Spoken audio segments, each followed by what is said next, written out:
And now, it's time for the Three-Man Weave, a sports variety show where three men with three totally different personalities come together to create one dynamic radio talk program. Before we get to the show, let's introduce our co-hosts. Up first, standing 5 feet 10 inches tall, from Long Beach City College, Citrus College, El Camino College, or any other community college in Southern California, the self-proclaimed greatest of all time, Deshaun, a.k.a. the GOAT. And next, standing 5 feet 8 inches tall on a good day, from Azusa Pacific University, some may say the guy is a bit too girthy, the husky one, Brother Craig. And lastly, but certainly not least, standing 6 feet 4 inches tall, from the University of Southern California, the man who claims his verbal game is good enough to sell draws to a hooker, the big fella, John Drake. Hello again, everyone, and welcome to another edition of the Three-Man Weave. It's Brother Craig, alongside Sean Schuler, a.k.a. the GOAT. Hey, stop saying my real name, man. It's the GOAT. And the big fella, ladies and gentlemen, the Three-Man Weave has gotten a facelift. Yeah, Mr. John Drake, why don't you introduce yourself to the folks? Well, everybody, here I am. I'm Jay Drake, the professor. I'm here to tell you what you really need to know. You know what I mean? He came to that little person that can't put a pen where it ain't. You know what I mean? Represent the LBC, Long Beach City College. By the way, you know what I mean? SC, USC football player, offensive lineman. You know, I make the holes for him, make a move. Let's do what we do. Definitely. Hey, you know what, John? I didn't know that you went to City, man.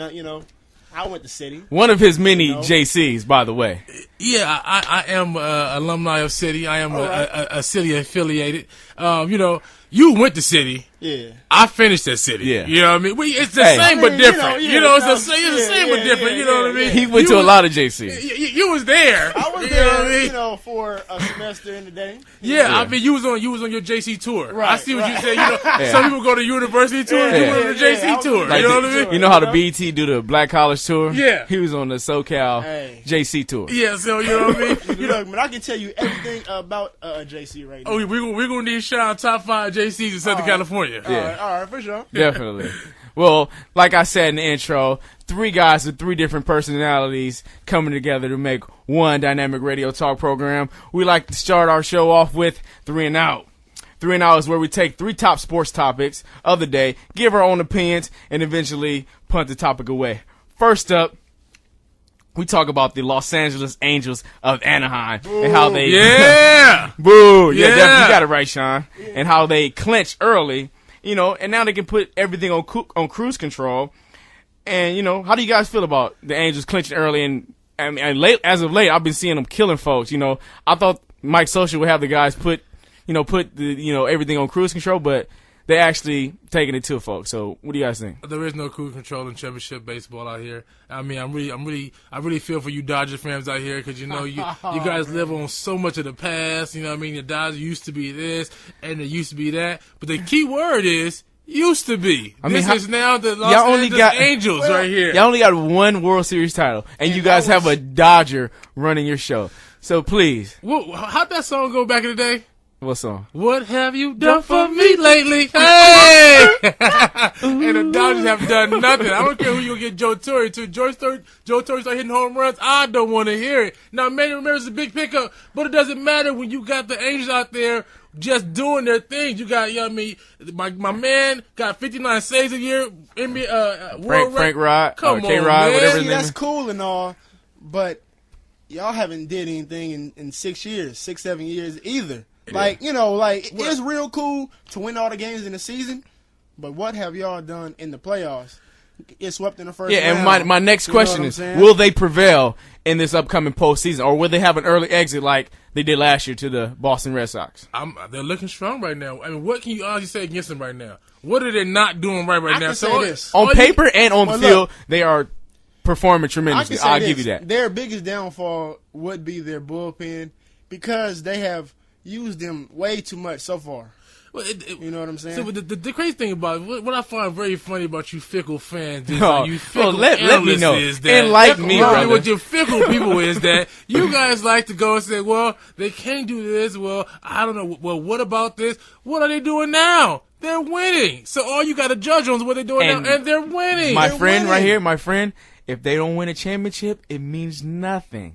Nothing. Another early egg. Didn't they win the West last year? Hey. And the year before that. Brother Craig. Nothing. Brother Craig, you were about this. Hey, how about this? The Angels were about winning championships, and the Los Angeles Dodgers were about making the playoffs. How about we have it like that? You know what I mean? How about we have it like that? We're going to make the playoffs Yeah. and win that ship that we ain't won since 1988. Yeah, since 88. You know what I mean? 4 years old. I'm sorry to inform you, but there's a reason why the Yankees got rid of Joe Torre, too. Okay? Sorry. Oh, he didn't want to be there. Money. But I'm sorry. moving right along to second down. John is a hater. Yeah, definitely. He's a hater. Hey, you know what? Speaking of the word hater, I did some research, and I came to the conclusion that hater is another word people use when somebody's telling the truth. So hater actually means he's telling the truth. No, I ain't hating. I'm giving you the facts, and you don't like it. 6 times out of 10, yeah. You don't like it. But it's 4 times Forgive when me. you wrong. I'm sorry you don't like the truth. You know what I John, mean? Mr. Drake, you are a hater. And we will move right along. Fellas, this just in. Shaquille O'Neal has announced his retirement. He's going to retire 2 seasons after 2 seasons. In the next 2 seasons, Shaq will be retiring from the Phoenix Suns and eventually taking a position in law enforcement. This is a Shaquille O'Neal. Where does this guy rank among all top centers? Like, what do you guys feel? Well, I feel like I'm the bigger Ostado, and if I feel like I want to retire, I will retire as a Phoenix Sun, and I don't want the Lakers to retire my jersey. Where does he rank? Where do you rank among all top centers? I am the best who ever did it. I am the best. There's Wilt. There's Brian. There's Bill. But when it comes to physical dominance, I actually revolutionized the game. The zone is put there because they could not stop me. They fouled me. So since they fouled me so much, I will retire. Thanks, Shaq. I didn't know you were in studio today, but thank you, Shaq. Thank you for being here today, Shaq. Well, anyway, let me talk about Shaq. No, let's hear Mr. Drake. Now you gotta be mindful. You know what I mean? Big fellas are really near and dear to my heart. You know what I mean? When you talk about any sports, you don't care what it is. Right. It all starts and ends with the big man. Now, the big man is and will go down as the greatest who ever did it. Why? Because greatness is defined about how you have revolutionized this game. They put a zone in there because he was a physical mismatch. Could no big man stand up against him. He was doing things that you have never seen done before. Here's a big man, 7 feet, 3 something, and just giving you the business. Now, no, okay. My question: where does he rank? So is he the top center ever? The best who ever did it. Though. I mean, go with Orlando finals, Heat finals, Lakers championship. I mean, you talk about a guy who took multiple teams to the finals, has multiple championships. Guys have made their name off being the number 2 guy.